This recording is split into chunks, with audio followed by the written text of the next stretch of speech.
12 weeks of this kind of a thing. Yeah. 12 weeks. 12 weeks of ranting, 12 weeks of living free, all that kind of stuff. Um, it will be kind of funny to see because obviously everything's been pretty focused on one thing and one thing alone for a while during this whole time, and so I'm almost wondering if people are if we're kind of pigeonholed a little bit but after the circumstance change, it might be pretty interesting. And hey, for anyone who hasn't listened to now, hi, guess what? 12 episodes in of Live Free and Rant. That's Chris Baseman over this way. I always get my directions mixed up. I'm Joel Valenzuela. We're here to rant at you. And the topic of this thing might be a little bit of a mystery to some people, of going Rogan. Like, obviously, it's a play on words of going rogue, but there's a little... Joe Rogan is kind of a synonymous person with podcasting. Anyone who does a podcast knows who he is. Everyone kind of, whether or not they admit it, they kind of look up to and aspire to create something like the Joe Rogan Experience, one of the largest media outlets on the world, which is just one guy and a few producers just kind of doing his thing. And there was an interesting tidbit of news where he essentially signed an exclusivity deal with Spotify. Basically, he puts his podcasts on Apple Podcasts, on all kinds of different things, and of course on YouTube as well, which is, from what I hear, it's like the number 2 source of his views. And he's been doing this for decades. It was the number 1 podcast out there pretty much consistently. And then he essentially is leaving all these platforms and going exclusive to Spotify. Now, why in the middle of all this? Why this seems to be kind of like out of left field, because he's sort of been doing things his way for a very long time, and then all of a sudden this new huge deal kind of comes out of nowhere, and a lot of people kind of saw it as oh, good for him, he's finally successful kind of a thing, and as opposed to like what else is going on possibly. Now, there are some reports that had something to do with ye old C word censorship. So basically, Rogan wanted to interview doctors and experts who have differing opinions on the coronavirus to the officially sanctioned narrative, and was told by YouTube that they would not allow such content on their platform. Oh no. And for people who don't watch the Joe Rogan podcast, which, you don't have to. It's fine. I like it. I watched some of it. But one of his big things is he likes to talk to people from other angles, especially when there's a bunch of controversy. And so, for example, one of these things, he's a huge meat eater. He loves meat. He's a hunter. He's just all into basically the carnivore diet. He's not quite entirely, but he's very ketogenic focused. And he's basically, I wouldn't say anti-vegan, but he doesn't like the vegan diet very much. But he's had vegans on before to debate issues like, was eating meat good or bad for you? Is the vegan diet good or bad for you? He's had people on for 3.5-hour podcasts on both sides. It's kind of what he does. And so he had, at the very beginning of this whole coronavirus nonsense, he had on some people who were explaining why this virus is horrible and deadly, and why we're all going to die, all that kind of stuff. And then since then, of course, he wants to do the other side. Now he seems to have flipped in favor of the whole reopening thing. And it's especially funny because he's been talking about wanting to move to somewhere like Texas, leave Los Angeles forever, if they don't open up the comedy clubs, which is where he makes his money, right? As part of one of his jobs as a stand-up comedian. If they don't reopen and let him kind of work within a month or so. So this is the exact same thing where he can't do his podcast the way he wants either because of this whole censorship thing. So he's just says, YouTube, you're gone. I'm going rogue. I'm going out to Spotify, and haha, you can't touch me. Yeah, which is, I mean, great. I mean, YouTube is, we've been talking about their censorship for weeks. And how dare you have a different opinion on, quote unquote settled science, right? Is that what they call it? The science is settled, right? On everything, climate change, coronavirus. If a doctor says it, it's absolutely settled. It must be true, except for the fact that the science changes like literally every day. Hmm. At first, it was, coronavirus is on all these surfaces and it can live up to 3 days. And if you go outside, you're going to die. And now it's, the coronavirus doesn't actually live on surfaces, or it does live on these surfaces, but it's incredibly hard to pass on the virus via a surface. Masks at first were completely useless. Like, don't use masks. There's no reason to walk around wearing a mask. The U.S. Surgeon General said it. Dr. Fauci said it. And then, weeks later, it's like, now we're 10 weeks into this pandemic and we're going to have mandatory masks in all these different places. Massachusetts has them. Nashua, New Hampshire now has it with $1,000 penalty if you don't wear one. Up to $1,000, and then of course now everybody's, oh, well, masks. You have to wear a mask. If you don't wear a mask, you just want people to die. And so, I mean, there's so many different perspectives on a wide variety of issues, and science is literally never settled. It's kind of the very nature of science. We're always learning. Science works. You form a hypothesis, and then you test your hypothesis. You do an analysis. You find out what did it prove your hypothesis or disprove it. Maybe your hypothesis was bad, and then you form a new hypothesis and you start all over again. That's the nature of science. Nothing is ever settled. So it's like, Yeah, YouTube having this just overarching censorship. If you have a differing opinion on the science, or if you whatever, right? If you don't trust it for whatever reason, because it's always changing, and the government, of course, always lies to us, then they're going to censor that, and so they're controlling the narrative in such a way that it's so good for Joe Rogan going to Spotify. And the interesting part of it is I heard a rumor that he has like an Alex Jones clause in his contract. yes, and that's so far still a rumor, but so Joe Rogan's one of those people he's the most high profile and the most normal person to have some kind of a close relationship with Alex Jones, who's also known as the guy who makes those crazy memes about eating people. And without Alex Jones, my life would be nowhere near as rich as it is today. But he's known to be a professional conspiracy theorist, more or less. And if you have not watched any of the Joe Rogan episodes with Alex Jones on, you're missing out, because they're the best on a few different levels. First off, they're wildly entertaining because Alex Jones is completely out of his mind. And rather than just ranting where he's out of his mind and we're all kind of sitting back watching, having him do that in an environment with other people who aren't as out of their mind is pretty funny to see, like, that contrast. Like, what did you just say? But also, when you hear him at a more long form kind of a thing, he's a very theatrical person, and he just "I'm gonna eat my neighbors" and all this kind of stuff.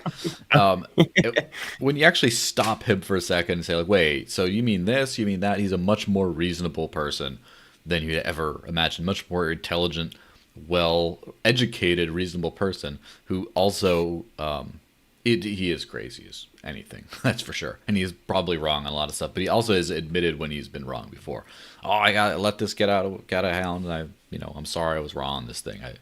Anyway, but basically that's like his one, in my opinion, from watching the show and stuff. It's that one anchor he has to the crazy world, to the rebel world, because sitting there in LA with a whole bunch of other probably left-leaning, not too educated on issues stand-up comedians, that then and then MMA stars, and then scientists who public scientists like tend to be probably like left-leaning, because the community tends to be that way, and those who aren't don't get that much traction, don't get that much acclaim, so they're less visible. So it's like that one kind of connection to the other world, to the balance.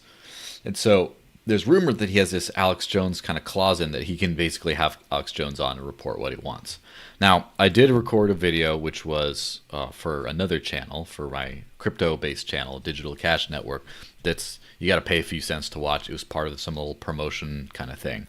But basically, I was talking about how the Spotify deal might not be a good thing in the long term, because right now he's publishing on a bunch of different networks. And if you reduce that to a single network, that network basically kind of owns you to a certain extent. And even if you say, oh, I'll just take my audience elsewhere. Well, if all your audience is subscribed on Spotify and all your listeners and all your money, you can't, even if you get out of the contract and go rogue, and you can't just like replicate it right away. It doesn't transfer like that. You have to still go out on your channels. Hey guys, remember me, subscribe here. Hey, I got to get new advertising deals now because it was all through Spotify. Hey, I got to piece it all together. And just that one little like YouTube made him say, I'm done with this stuff. But YouTube wasn't everything. It was just a strong part of his audience, but it wasn't everything. Now imagine if YouTube was everything, and he would just like have to like lose the whole thing. So it's, on a side note on that, it might not turn out as well as he thinks it is. But the fact that he's willing to go just ditch probably the largest media platform on the planet because they won't let him say what he wants. It's pretty telling of where people are starting to go.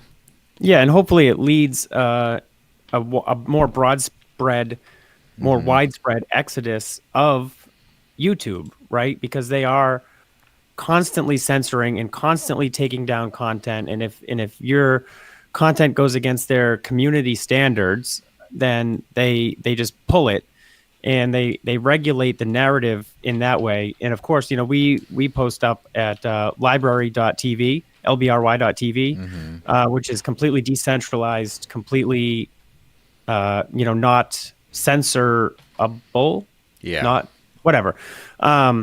The industry term tends to be censorship resistant.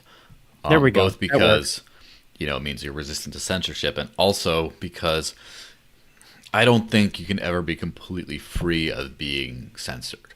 It's always theoretically possible in some way. It's just like what they say, water resistant for up to 100 feet. It's not waterproof. It's like you can't have a completely waterproof smartphone that you just dump in the water and then maybe it doesn't ding off a rock in some way. A bowl? Yeah. No, right. So it's censorship resistant, which is great. The industry term decentralized, tends to be censorship resistant. It's more of a reward system for good content than it does, filter out the bad content.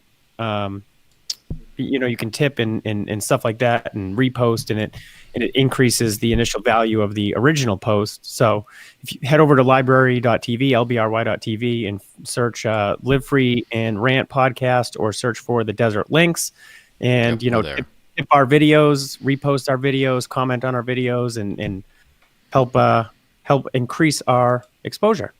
Yes, and on a little bit of a side note, which is kind of funny, a bunch of crypto YouTubers are complaining that they're getting censored from YouTube. Oh, I got demonetized. I didn't do anything to deserve this, all this kind of stuff. And a lot of them have moved over or are syncing their content to both centralized platforms and decentralized alternatives.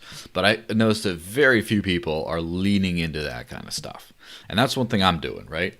I think my library channel for crypto stuff is like about to hit, is probably going to hit 2,000 subscribers today, which for a non-YouTube platform is pretty nice.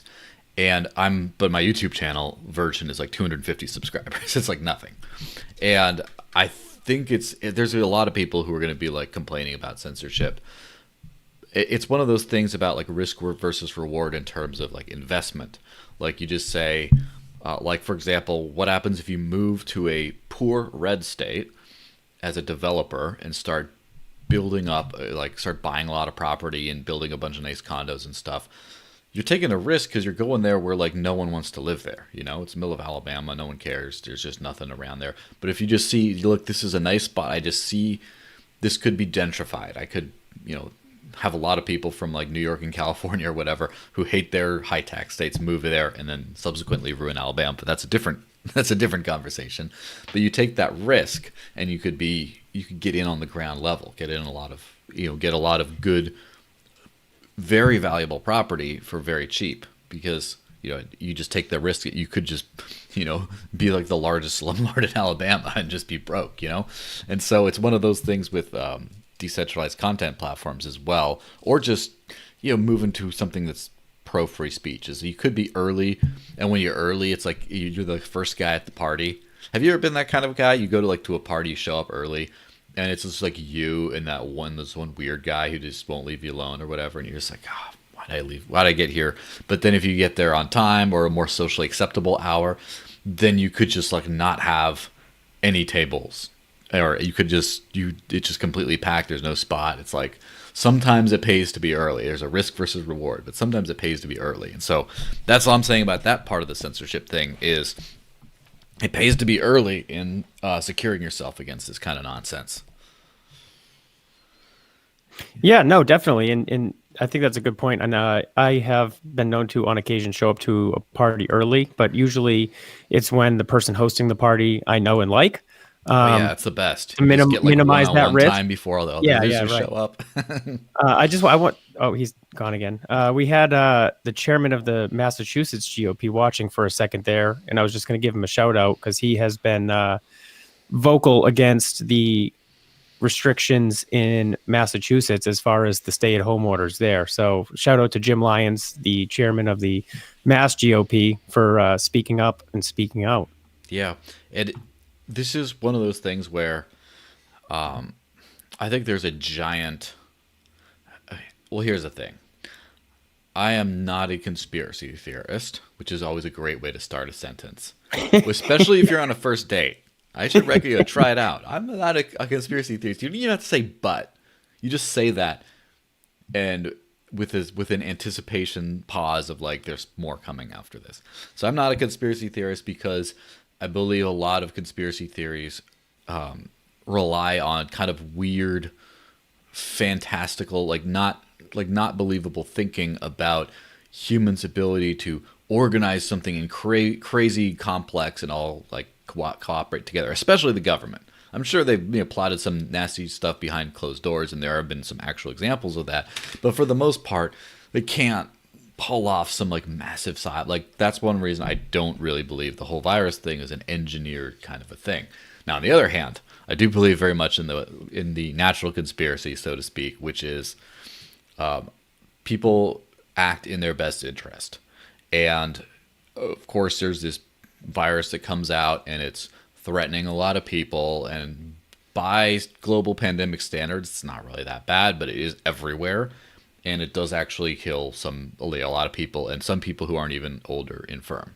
It is a thing, and it's gotten everywhere, and it's caused some damage because of that, and loss of life and other horrible things. But, and I do think that for the most part, governments have in the beginning, government officials, because I don't believe in this Borg hive mind of like global New World Order government nonsense, but government officials have said, oh, we're in our positions of power to do something, and we're going to be looked at by history horribly if we don't do something. So well, that's how government officials kind of they always react as, if we have to do something, right? Mm-hmm. We have to do something. And, we talked about this at length before. Mm-hmm.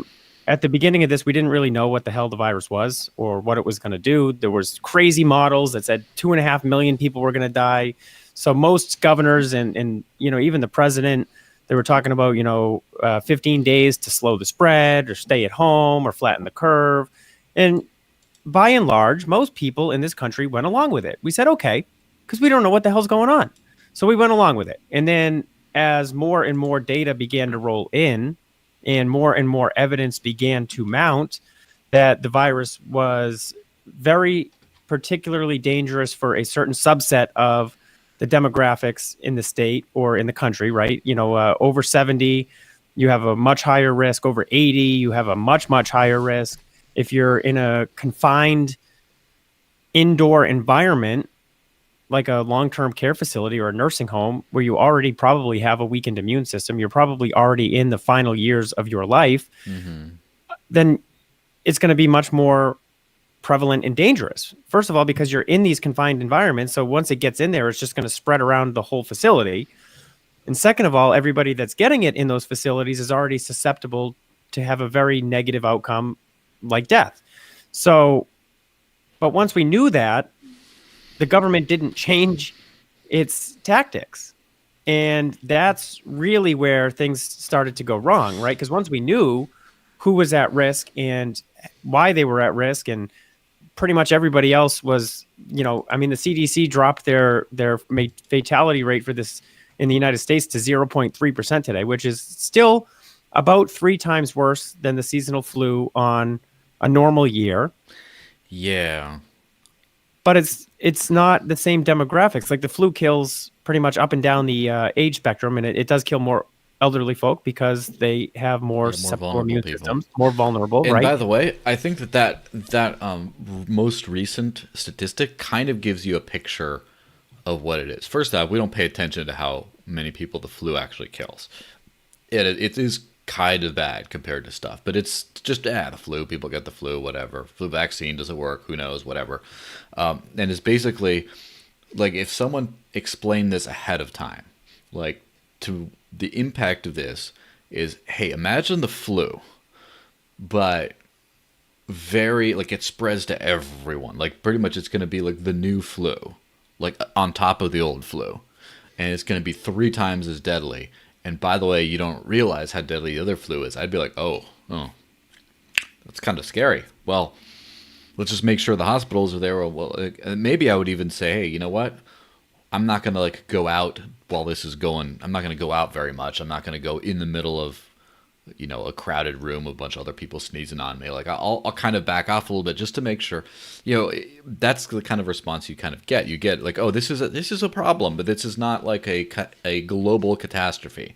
And it's like, as far as the actual carnage caused by this, I don't think they would warrant these kinds of things at all. And more importantly, I don't think these kinds of things work. But then here's where the natural conspiracy kicks in.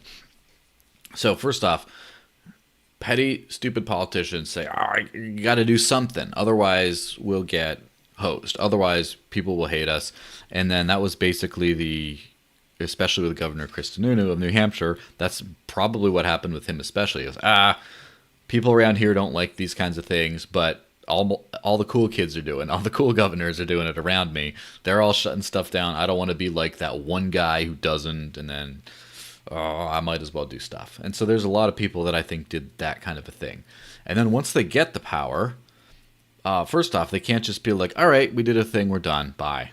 No, they're not going to give it up. They're just going to keep it, but we really this and that, and I think we're doing so much good. And then there's something satisfying on a personal level, which, just because I love freedom doesn't mean I can't see into the mind of people who don't. But there's something satisfying about seeing your own plans take place. So, for example, say you go to, a pub or whatever like that, and you just say, like, I think everyone should wear, like, red T-shirts on a Tuesday.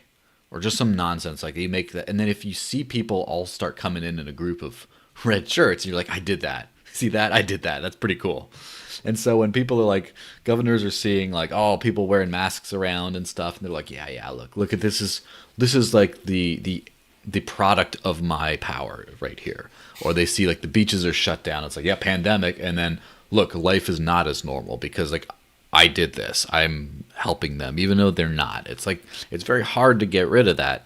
And then especially they start having momentum, and then you start having like, there's the initial things you do. You go, oh, well, I don't know, shut down restaurants or something. I don't know what I'm doing. And then you start thinking, and by the time it's too late to actually like cause any difference, you're still as a politician thinking like, oh, what should we do? Well, our experts say this, and every expert who now, now is their time to shine. Hey, I think that 6 feet is a great distance. What do you think? Oh, 6, but if it's an athletic thing because people move around, they sneeze. How about 8 feet? Oh, that's a good one. And then they all start coming up with stuff, and then before you know it, it's like now everyone's got to live under it. It's just a self-continuing natural conspiracy kind of a thing. And then what happens if people start saying stuff that threatens that order? Your natural thing is to hold on to control over your own life and your own kingdom. And so, for example, I'm sure that's a thing that a lot of parents struggle with is they want to tell their kid things that are in their best interests. And as soon as their kid doesn't do it, there's a knee-jerk reaction to want to reestablish order and authority, even if it's not in the best interest of the kid. And the smart, loving parent, of course, has to take a step back and think through like, what are the consequences of this? What do I do there? But there's always that like, no, I said no, you did it anyway. Therefore, I don't care how ridiculous it was to begin with. I got to reestablish order over my kingdom. And so it's pretty obvious that there's that kind of a thing. And that's why it goes back to like the Joe Rogan thing. YouTube has nothing to do with state and local governments or national governments, really. It has nothing to do with governments at all. But YouTube, which started as this crappy, like Google was just a fantastic search engine. And then YouTube, they had Google Video. I don't know if you remember back in the day, that Google Video was a big thing. And then YouTube was just some other company that was just allowing anyone to put up video stuff. And that's where the U and tube for TV. It's like, and at some point, YouTube was just kicking Google's ass. And Google's like, we'll just buy YouTube. So they bought that. And then eventually this like video site, this like, people posting like random clips of random dumb things and vloggers or whatever else starts to grow to become a huge media platform. And Google becomes this like super, like this basically a global power.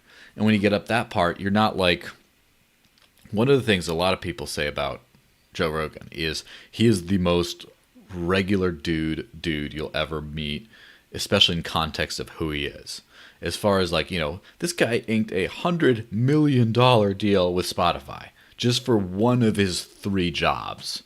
Like, you realize this, like this guy's got 3 jobs. One of them, he's like, I'll make $100 million on this one.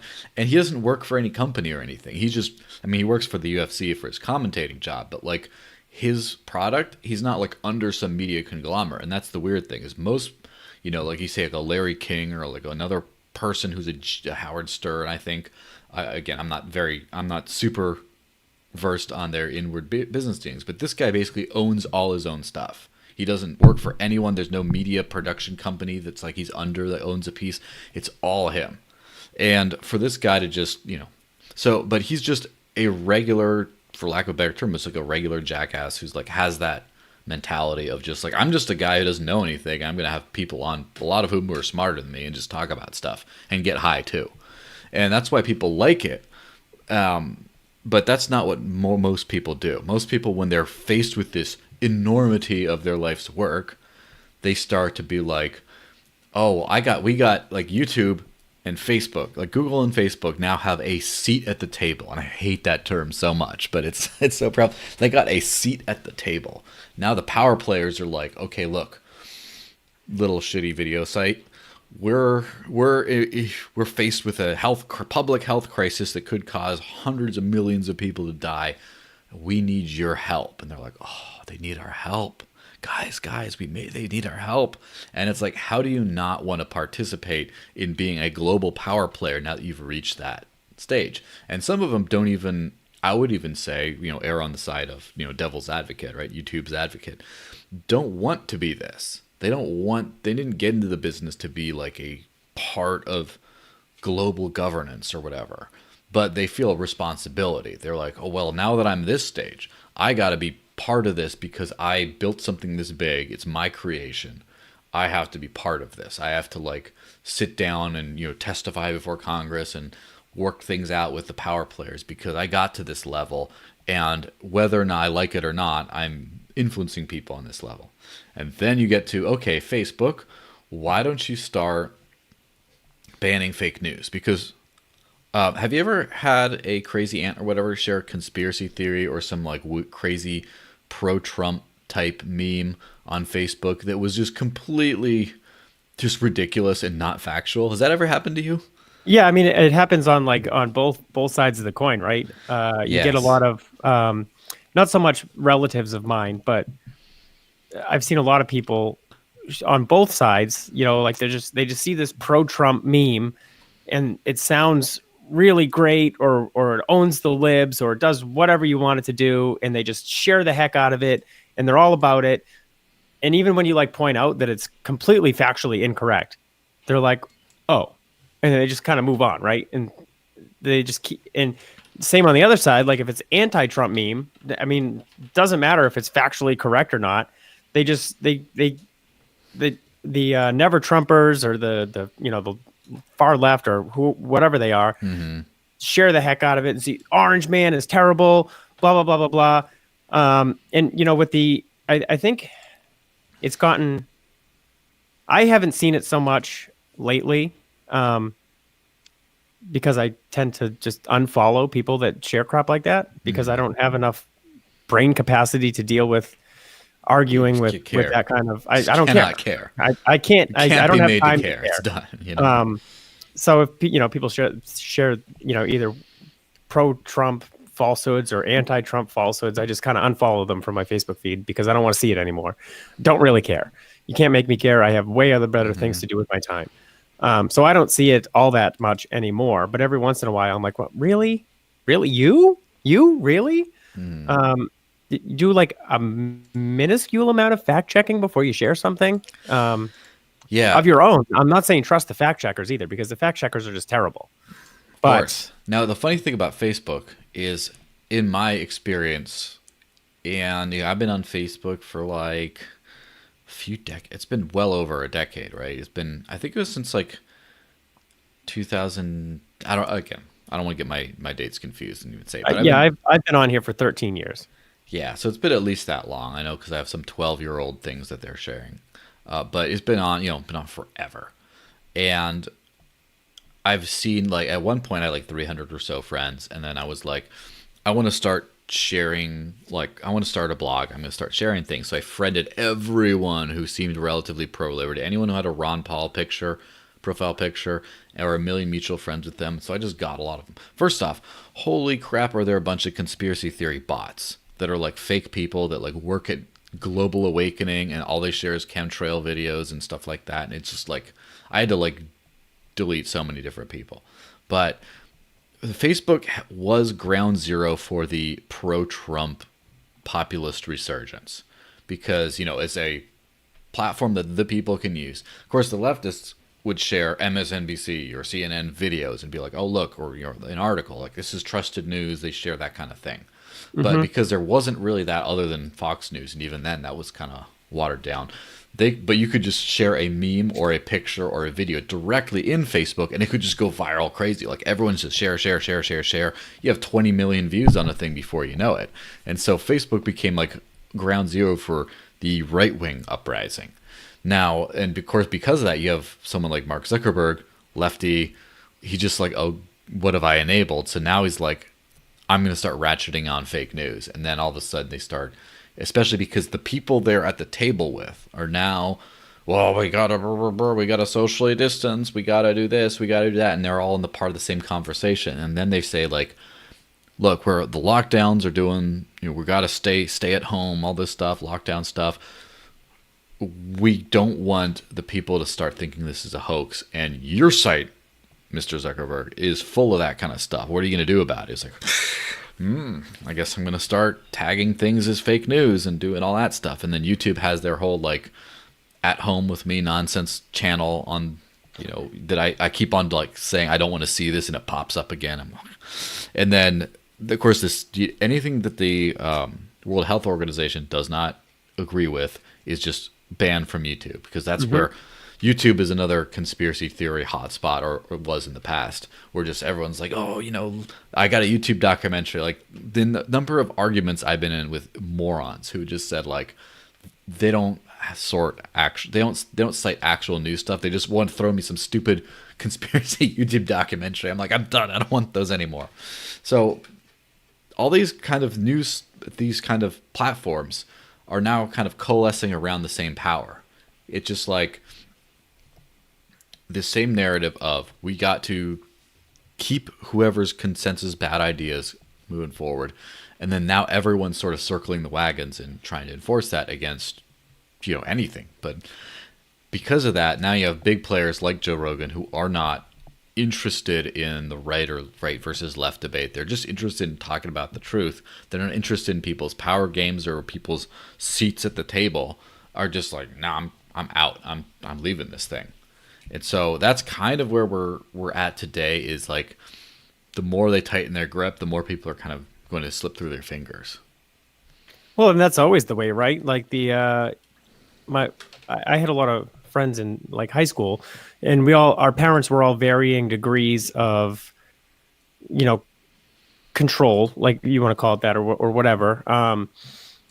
And the ones that had the least controlling parents tended to be less crazy post like turning 18. Of course. Whereas the people with the most controlling parents, like for example, my mom was a little bit of a tyrant, and I kind of went like batshit crazy for like 5 years after I moved out of my house from like 18 to 23. So I mean, that's like this kind of the same thing. The more that these companies or governments or whatever tighten the fist, the crazier people are going to get in some respects. So, like the more YouTube censors videos that disagree with their stated narrative, the more people are going to believe that there is a conspiracy theory afoot, right?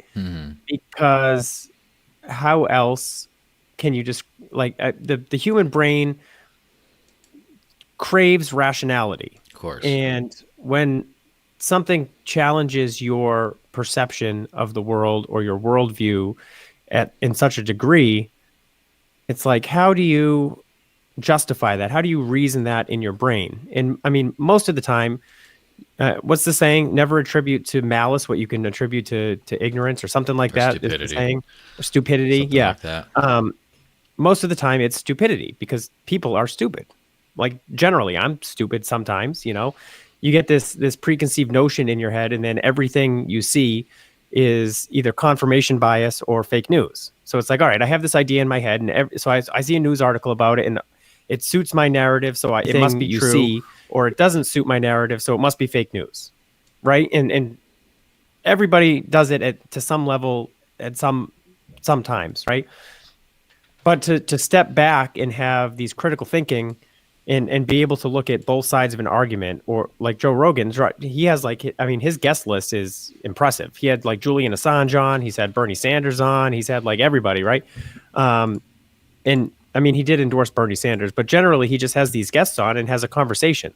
And I listen to the Ben Shapiro podcast all the time too, even though he's a little bit statist on a lot of things. He's a little annoying too, but it's fine. Yeah, but the guy's got a ton of information. Yeah, he's very smart, and he talks intelligently so fast you just get confused and can't argue with him. Well, I mean, I enjoy listening to it because I get so much information in the hour that his podcast is that it's just like, even if I'm not like actually listening, because he does talk incredibly fast, you get a lot of that information. And I don't agree with him on a ton of issues, but he usually represents his argument in a very intelligent way. And I mean, unless he's talking about like bombing brown people in the Middle East, which is like a big thing that he is in favor of, like keep our military over there so that they don't come here kind of argument, where I'm more like bring the troops home because we're not the world's police. So when he talks about that stuff, I just get all mad at my radio and I yell statist and all that stuff. But where was I going with that? But like arguments like that, even if they challenge, but in my opinion, more people need to listen to arguments that do challenge their preconceived notion, right? Because none of us are 100% correct, unless you're the one true libertarian, right? Yes, that kind of goes into like, you definitely need to expose yourself to different viewpoints, and that's one of the reasons why Joe Rogan was characterized by a lot of people as a right winger, as an alt-right something or other, even though he is he endorsed Bernie. He's pretty libertarian left kind of person. I mean, it's funny, he didn't explicitly endorse Bernie. He thought he was a good candidate he didn't specifically say he was going to vote for him. And the time before that, he voted for Gary Johnson. And he's definitely not like a libertarian, but and then based on what he's talking, he talks about like he likes the idea of universal basic income. He talks about social safety nets and things like that. But he's extremely, especially, I think his rhetoric changes depending on the situation or the guest. But it sounds like, based on the last like week or so, he's extremely pro Second Amendment, and he's extremely anti censorship and pro free speech, and it puts him in a very kind of unique position. And it's funny to hear all the different people. Sometimes my girlfriend gets annoyed because I'm listening to a Rogan podcast and there's someone saying all kinds of stupid shit. It's like, oh no, and I'm like, it's okay. I'm just exposing myself to other ideas, and based on that kind of on the breadth of information that's out there, you get to kind of hone your stuff a little bit more. I did enjoy when he had Milo Yiannopoulos on. Which, hey, does anyone remember Milo? That guy used to be a thing. He kind of fell off the edge of the flat Earth, didn't he? Yeah, exactly. He went too close to the There Be Dragons, But he had a very good appearance on Rogan. They agreed on a lot of stuff, but then they had some fun back and forth. I have not seen many back and forths on that show like that recently, but it's still, different points of view. But you do kind of learn something, or at least kind of learn where your boundaries are, as far as that guy's wrong, I'm right. And then you can sometimes learn, oh, I didn't think of it that way, I'm going to change my viewpoint. But even if you don't change your viewpoint, you find out where you actually agree with the other person on. You're like, I agree with them on this and that, and then there's this part that we completely disagreed about before and still completely disagree about, but at least now we know it's just this, and this we all agree on. Which kind of reminds me of our new fans, right? There's this show called Locally Sourced, I believe is the name of it, that is a local New Hampshire show by some artist filmmaker dude who apparently watched this podcast, which if you're watching now, say hi, who basically did a episode commenting on one of our last episodes, which I have to say I have not yet been able to watch, but I will be watching it hopefully today and answering. But basically just said, don't agree with you guys on everything, but respect your perspective or whatever like that. And hopefully we'll get to go chat with this guy and see where there's some common ground, because I honestly don't think that anyone who's not a total bot, just like must say this, must say that, like who's not just locked into a point of view, I don't think that someone like that who is not like that will not have something fun in common or something. Because ultimately, I don't think that, first off, I don't think either of us has any allegiance. I sure don't, or if I do, someone should tell me, so I should leave them. But as far as like, I do tend to believe in a freer world is always better than not free world. That's like my one general moral compass. It's maximum freedom, minimum government. That just tends to work out. As far as like what that means, like what does a libertarian believe on this, or what about on that? And I'll make that up as I go along, sort of. And as far as what I've heard you say, it's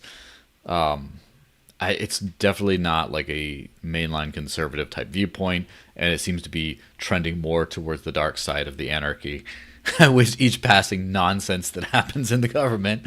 But it's like that kind of wild man like thing kind of puts us both into a don't have allegiances kind of a bucket, and is the one thing that would kind of make us allergic to other people's viewpoints is if their viewpoint is a bucket viewpoint, is if that's something I fundamentally reject, that I don't have common ground with someone on, is that there is a one size fits all kind of a narrative that's true, that this conveniently predetermined grouping of facts and viewpoints is just, that's right, and then everything else just isn't inherently.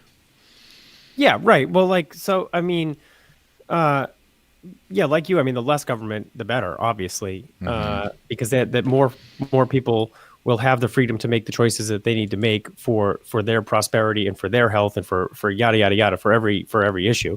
So obviously, the less government, the better.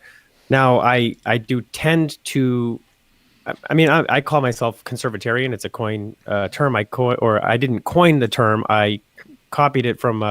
I think Greg was the first person I heard it from, and I loved it, right? Because I'm more conservative on the government aspect, but more libertarian about, certain issues. So when it comes to like, I mean, so it's conservatarian, libertarian. I mean, we put a capital letter in front of everything. Like I am a Republican. I'm a registered Republican. I generally vote for Republicans. I don't remember the last time I voted for somebody that wasn't a Republican, because I think that's probably and libertarians are going to jump down my throat on this one. That's the best path to less government. So I'll wait for my inboxes on that one. But Yeah. I have no allegiances to certain politicians or whatever. Like if I agree with you on an issue, I'll agree with you on an issue. I have my token Democrat who is my Facebook friend, Paul Birch, is a Democrat out in Stratford County, state rep, but he's really good on criminal justice reform and in certain other issues. So and then on other issues we disagree, of course. I agree with Trump on a lot of issues, and I disagree with Trump on a lot of issues, and I agree with Kristen. I think the same could be said for Trump. Trump agrees with Trump on a lot of issues, and he disagrees with Trump on a lot of issues. It depends on the day. And I agree with the Governor Sununu on a lot of issues, and I disagree with Governor Sununu on a lot of issues. So, like you said, there's no real allegiance to like a certain person or a certain. It's if it's pro liberty in my estimation, right? Like free the weed or end the death penalty, then I will agree with you on those issues, and I will work with pretty much anybody to do good, right? Of course. On the converse, on the flip side, like I will work with no one to do bad. So just because we have a GOP governor doing these, like lockdown things, I'm not going to agree with them. Like they're wrong. Like the stay-at-home orders are bad for New Hampshire. They are bad for our economy. They are bad for the people that live here from an economic and public health standpoint. And same with like, Trump. If Trump wants to do something bad, like, bomb brown people in the Middle East, I'm not going to agree with him. I will disagree with him. But if he wants to abolish the Federal Department of Education, I'm all in. Let's get it done. Yeah, and that's one of those things that, to a certain extent, if you're trying to get anything done cooperatively, you do have to sort of limit your opinions to a certain extent. Like, for example, if you want to eat someplace, and you have your group of friends, you're not going to agree with everyone on everything, but you might have to be like, well, this is my second. Like, we all get to go to our second choice. It's not our first choice because otherwise we wouldn't be able to do it together. There's a kind of thing with cooperative stuff, which is one reason I don't really participate in a lot of cooperative things, because I want to do kind of what I want to do, and that's it, and just But so. Now, on the other side, there gets to be, I don't know if you've ever had this experience as well in collective action, where you're out with a group of friends and they all want to watch a movie or something, and no one can agree on what to watch. So the one that everyone ends up watching is the only movie that everyone hates, kind of. But because you all agree on it, you kind of all end up watching that. And it's not even phrased in that way, it just ends up happening. It was like, it is terrible. It's kind of like, if you go out to eat as well, like, oh, I want, this Thai noodle shop, whatever. Oh, no, I want McDonald's over there. And somewhere near there, you all end up at like a Denny's that no one wanted to be at. And it's like, that's Joe Biden. So that's the problem with this overly collaborative kind of, back the blue no matter who kind of idea, is you end up with the absolute worst possible person if you're not willing to say, I will vote for, my guy is Andrew Yang, but Tulsi is a second. And third would be Bernie Sanders or something. Like, so let's say a hypothetical lefty here. And then they're like, well, and other than Bernie, like maybe I'd go for a Warren if that's the worst. But anything worse than that is just, I'm out. I'm not going to participate. And that's a very reasonable kind of point of view that a lot of people, I'm sure, think that way. And that kind of thinking crowds the decision over to someone more reasonable. But the blue no matter who kind of idea is whoever it is, even if you hate them, if they're under this tent, you got to vote for them. And then, of course, that thinking produced a candidate like Biden. If that risk of people not voting for him, which by the way is still there, people still aren't going to vote for him. A lot of Democrats are still not going to vote for that guy, but it's perceived that it's not there. if that risk was perceived as greater, you would not have had him as a major candidate to begin with. And I mean, the amount of like nonsense, of course, the sexual assault allegations and just overall creepiness have been a big factor in his campaign, which I think is a very small part of the controversy. In my view, that is nowhere near as big as can the guy even think and talk straight? Like this guy's you're trying to give him the nuke button, and he can't even like form a sentence. And one of my favorite things is, and this is the he recently was known in one of the most in the funniest thing I've seen in a while was he was on a show and he said essentially to Black America, if you don't vote for me, you ain't black. Was and that's not even paraphrasing. I don't think that. I'm pretty sure that was verbatim. Well, he said if you're having trouble figuring out if you're for me or for Trump, well then you ain't black.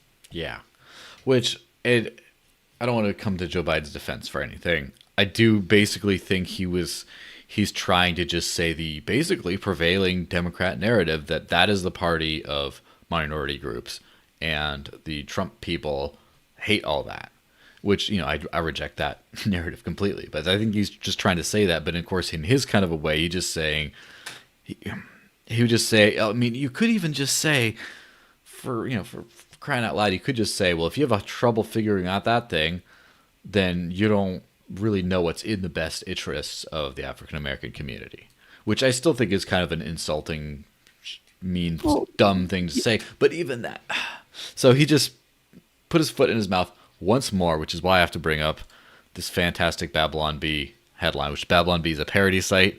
And now they've said, to save time, they'll now be just republish everything Biden says verbatim instead of trying to parody it, because you just cannot parody the nonsense that comes out of his mouth anymore. Yeah, when truth becomes stranger than fiction, you have to question the timeline, right? The simulation is broken. I mean, this is the guy. I don't even know where to start. He called one of his, I don't know if it was a supporter or not, but it was somebody at one of his town hall meetings, and he said, look, fat, check your facts, fat, or something like that. I mean, he said, he told another Democrat supporter that he was going to have to find a new candidate for some reason. And the guy's just from an, not what I don't know what the word is. Doesn't matter. From an outsider looking in, because I'm not going to vote for Joe Biden. Probably, no, definitely ever. I will never vote for Joe Biden for anything, even if he's. Oh, that's right. He said he was running for the U.S. Senate. He said that he will beat Joe Biden. Joe Biden. He's. I will beat Joe Biden. Okay. Is he admitting that he beats Joe Biden every night? If you know what I mean. Hey. So I mean, the guy is just said. It's like, oh man, and I don't know how.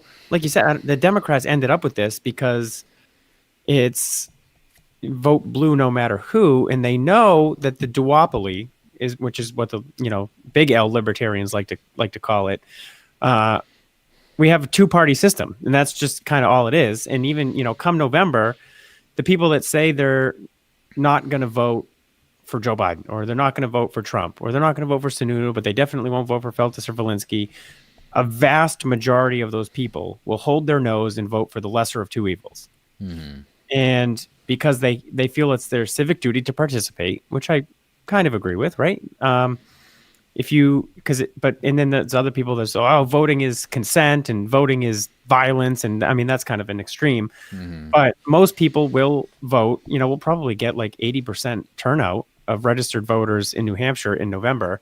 And there's not going to be a whole lot of blanks, and there's not going to be a whole lot of write-ins. Yeah, which that kind of reminds me of another fun thing that happened.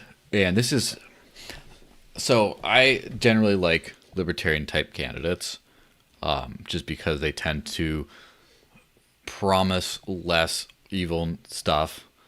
But the Libertarian Party, well, is something that I very much agree with in concept. I'm not a fan of the party itself. The way it's shaken out in recent years just seems to be horrifically incompetent for most, in not even principled anymore to a lot of extent.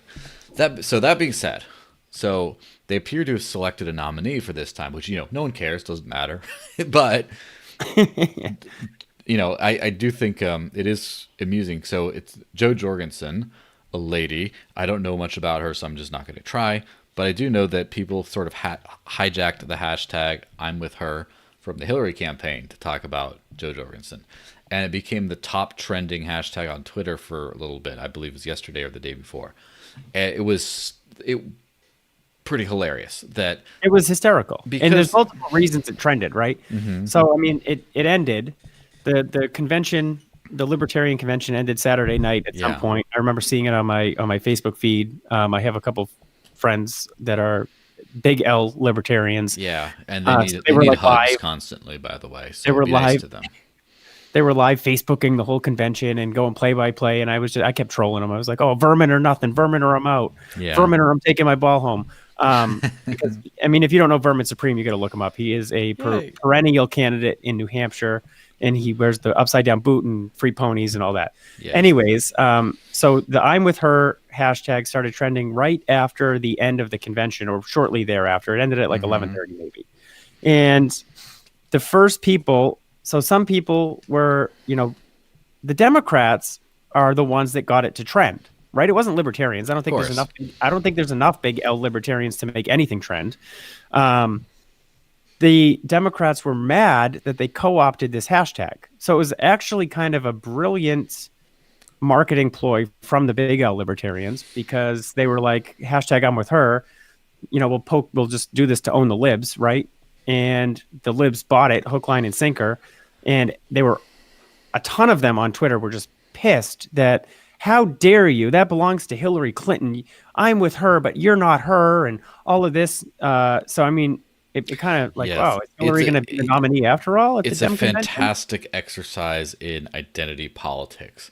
Now, if you think about it's a very simple phrase.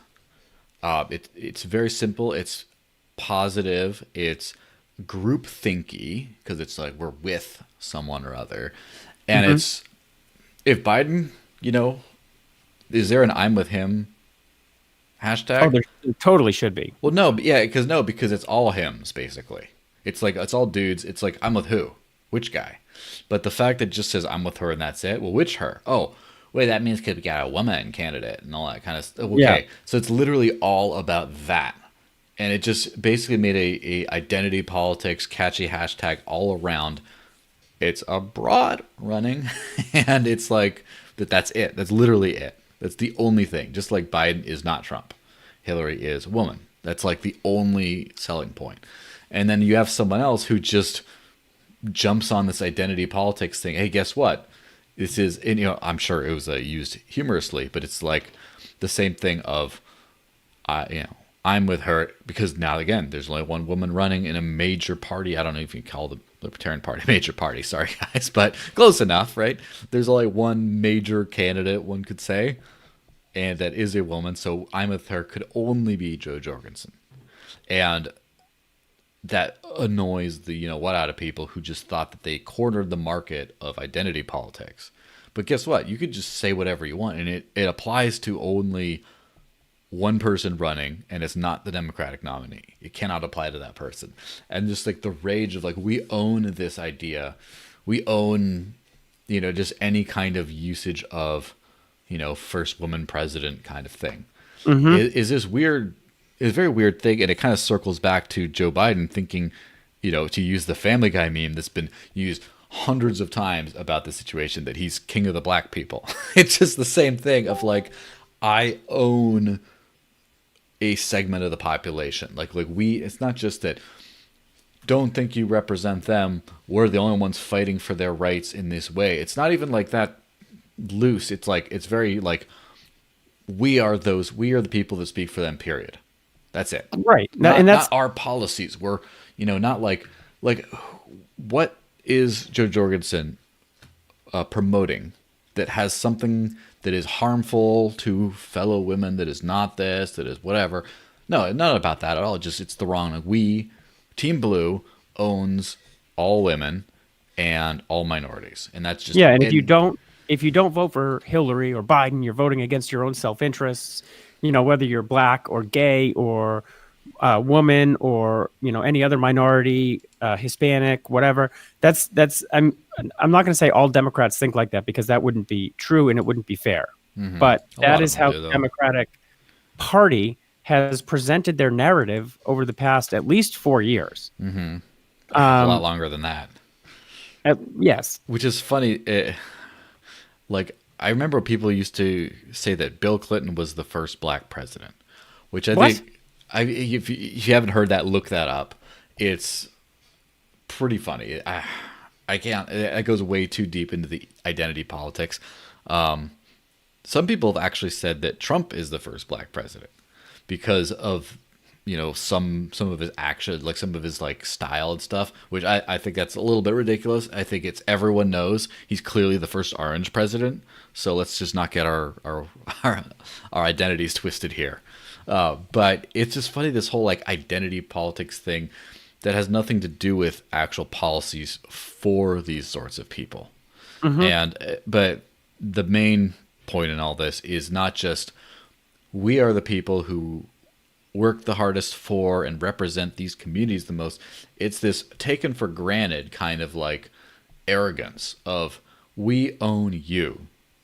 And that's messed up. Like, what if so first off, am I, as a Hispanic person, am I owned by the Democrats? Absolutely not. Am I, as a, one could say, not like elite Harvard educated, or also not blue collar person, like white person, which I am also, I'm white and Hispanic, right? Am I therefore owned by the GOP? No, absolutely not. Like, they got to earn, everyone has to earn my vote. And so far they really have not done a good job of that at all. And just this idea that someone just like, we speak for you, or like, oh, don't worry, I'm on team you. It's like, I don't know very much about Jo Jorgensen, but I can tell you for sure, she does not speak for me as a liberty person. She speaks for herself and her ideas, and if I like her ideas enough, I'll vote for her, but she doesn't speak for me. I'm speaking for myself, right. Which is pretty funny because that's always going to be part of the libertarian culture, is no one speaks for me, right? That's kind of part of the thing. But the other parties are, trying to speak for other people, and it just, it's strange. It is. It's strange. And we all need to start speaking for ourselves and going from there, and, working together on issues we agree with, or working against each other on issues we disagree with. All's fair in love and war and politics. So, if you're, this, like the legalized pot movement is pretty nonpartisan now.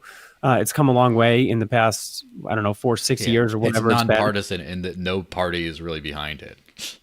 Right. The Democrats say they are, but a good third of them vote against it, and the Republicans say they aren't, but a good third of them vote for it. And the death penalty is kind of the same way, and criminal justice reform is the same way. And there's a lot of these cross-party issues now, which I think is a good thing, right? Because, and that's kind of the way it should be. And nobody should have like this. There's certain core issues that the two parties, or the three parties, the two parties, 4 parties. Let's not forget the Greens. Yeah, the two major parties disagree on, such as taxes. Allegedly, the GOP is against all new taxes, and then you get some Republicans that vote for them anyway. But whatever. And then Democrats are for new taxes, and you get some that vote against them anyway. And education is becoming pretty clear cut along those lines, with a few stragglers on either side, and unions are pretty much clear cut with a few stragglers on either side. But there are a lot of issues that are crossing party lines now that we can all work together to push forward, whether you're R, D, or L. And I just hope to see more of that to promote these ideas that limit government and increase freedom. Yeah, absolutely. Well, that seems like a good note to wrap this whole thing up on. Don't forget, there's the Patreon over there. Throw Chris a few bucks. Subscribe to whatever channel you're watching this on. And probably just subscribe on YouTube, the Desert Links, or Live Free and Rant on YouTube. Do those. So it's not just Facebook Lives. And then Cointree, crypto donations, all that kind of stuff there. That's probably about it. We'll see you next week. Hopefully we'll find another fun video to play out by then, but this time hasn't been there. But yeah, hopefully the world has gone in a new interesting direction we can rant about. Because if not, You'll see a lot of rehashing over the lockdown suck kind of issue, I bet. All right, see you, everyone.